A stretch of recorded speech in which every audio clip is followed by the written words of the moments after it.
ఒకవేళ మీకు సముద్రం అడుగున కోట్లు విలువ చేసి నిధి దొరికితే మీరేం చేస్తారు? దాన్ని సొంతం చేసుకోవడానికి ప్రాణాలనే పణంగా పెడతారా? లైన్ బాగుంది కదా.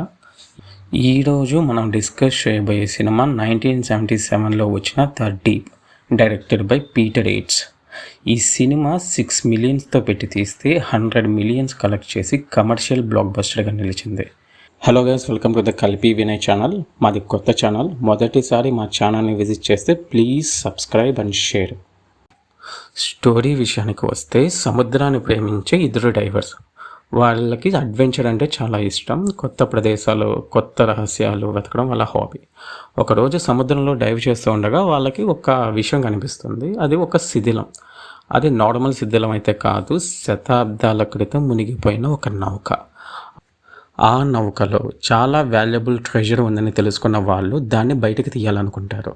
కానీ వాళ్ళకి తెలియని విషయం ఏంటంటే, ఆ నిధి కోసం వాళ్ళు మాత్రమే వెతకడం లేదు, మరికొందరు కూడా ఆ సంపద కోసం ఎదురు చూస్తున్నారు. చివరికి వాళ్ళకి ఆ నిధి సంపాదించారా లేదా అనేది మీరు సినిమాలో చూస్తారు. సినిమా ఎలా ఉంది అనే విషయానికి వస్తే నాకైతే చాలా బోరింగ్గా అనిపించింది. సినిమాలో పాజిటివ్స్ విషయానికి వస్తే, కాన్సెప్ట్ చాలా యూనిక్గా ఉంది. అండర్ వాటర్ అడ్వెంచర్ సీక్వెన్స్ మొత్తం ఇంట్రెస్టింగ్గా అనిపించింది. అలానే అండర్ వాటర్ సినిమాటోగ్రఫీ బాగుంది, mystery and treasure hunt elements బాగున్నాయి. కానీ సినిమాకి పెద్ద లెట్ డౌన్ స్లో పేస్ భయ్యా. Limited character development, predictable moments. Next ఏం జరగబోతుందని చాలా ఈజీగా అర్థమైపోతుంది.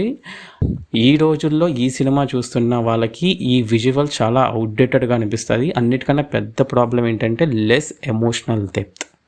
సినిమా ఇది ఫ్యామిలీ వాచబుల్ కాదు భయ్య, ఫ్యామిలీతో అసలు చూడకండి. సినిమా స్టార్ట్ అయిన 27 నిమిషాలకి ఒక ఇబ్బంది పెట్టే సీన్ ఉంటుంది.